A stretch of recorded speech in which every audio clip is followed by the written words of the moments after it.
Hello everyone, कैसे हो आप सब लोग।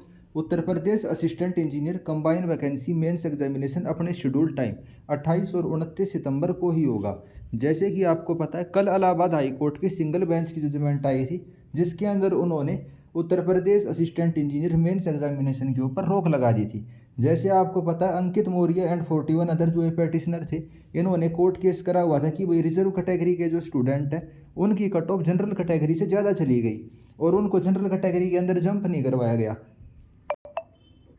इसी कारण सिंगल बेंच ने इस वाले एग्जामिनेशन के ऊपर स्टे लगा दिया था। लेकिन आज Uttar Pradesh public service commission इस वाले पूरे के पूरे मामले को लेकर इलाहाबाद हाई कोर्ट के डबल बेंच के अंदर चला गया और इलाहाबाद हाई कोर्ट ने ये कहा है कि भाई अब सभी बच्चों के भाई एडमिट कार्ड जारी किए जा चुके हैं, एग्जाम सेंटर भाई डिसाइड हो चुके हैं, सब कुछ पूरी हमने प्रिपरेशन कर रखी है।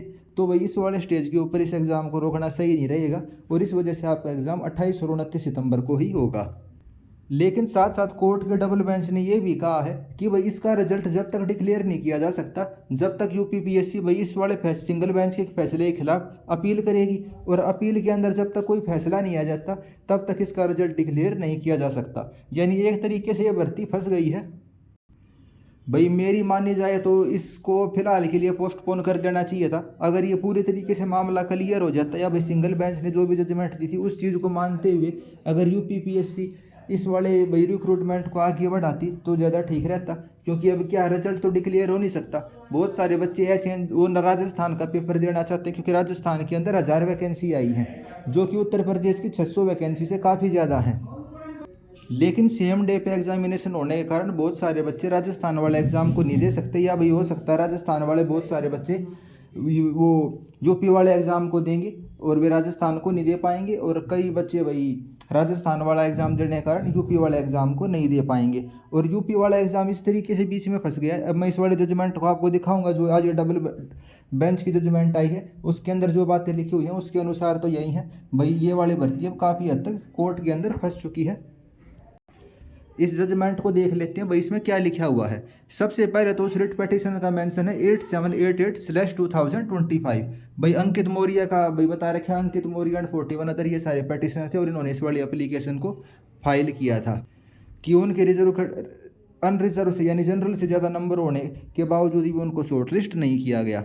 इस वाले जजमेंट के अंदर पहले तो भाई जो सिंगल बेंच की जजमेंट है उसको रेफरेंस दे रखा है, जो आपको छोटे अक्षरों के अंदर दिखने लग रहा है उसको कोट कर रखा है। फिर यहाँ पे कोर्ट ने अपनी बात कही है कि भाई 12:30 बजे आज ये सुनवाई हुई, 1 बजे हमें जाना था भाई, इस कोर्ट हमारी बंद होनी थी, रिसेस होनी थी 1 बजे। उससे पहले पहले हमने इस वाले केस की सुनवाई करी। और 6 नंबर पॉइंट में पढ़िए, जो अनूप त्रिवेदी हैं यानी कि यूपीपीएससी के लिए जो एडवोकेट है, उन्होंने कहा कि भैया एडमिट कार्ड वगैरह सारे बांटे जा चुके हैं, 609 वैकेंसी है, 15 गुना के हिसाब से 7,500 के आसपास बच्चों को हमने एडमिट कार्ड बांट दिए, सारी तैयारी वारी कर ली। और इस वाले स्टेज पर अगर हम इसको पोस्टपोन करते हैं या कैंसिल करते हैं तो वो वाली चीज़ ठीक नहीं रहेगी। फिर 8 नंबर पॉइंट में ये लिख रखा है कुल मिला के 50 पेटिशन जो भाई सिंगल बेंच के अंदर गए थे कि उनके जनरल से ज़्यादा नंबर है लेकिन फिर भी उनको शॉर्ट लिस्ट नहीं करा गया, उसके बारे में बता रखा है। और ये इन्होंने लिखा है therefore to maintain equity and balance of justice. भाई फिलहाल के लिए हम ये कहते हैं इस वाले एग्ज़ाम को करवा दो आप, लेकिन आप इसका रिजल्ट तब तक डिक्लेयर नहीं कर सकते जब तक कि भाई इसकी फाइनल आउटकम नहीं आ जाती। जो कोर्ट केस चलने लग रहा है, नेक्स्ट डेट इसकी 7 अक्टूबर फिक्स करी गई है।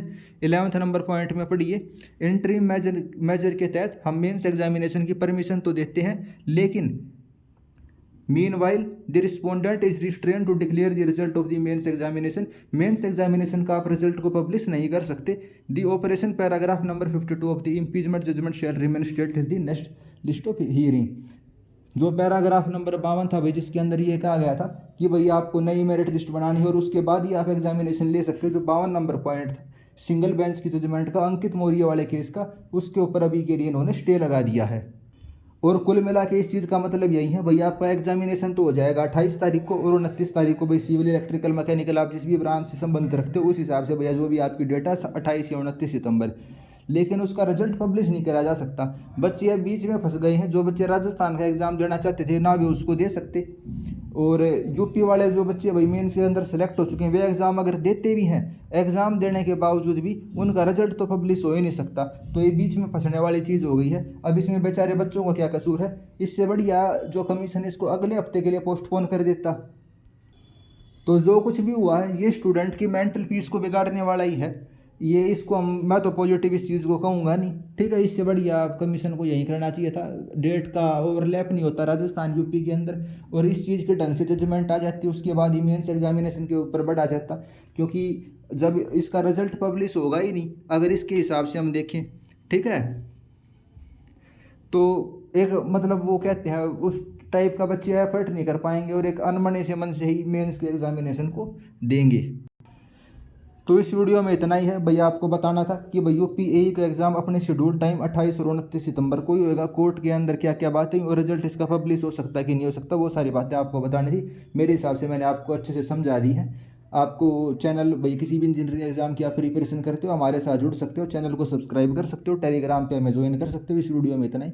आपके आने वाले एग्जाम और भविष्य के लिए मेरी तरफ से बेस्ट ऑफ लक। धन्यवाद।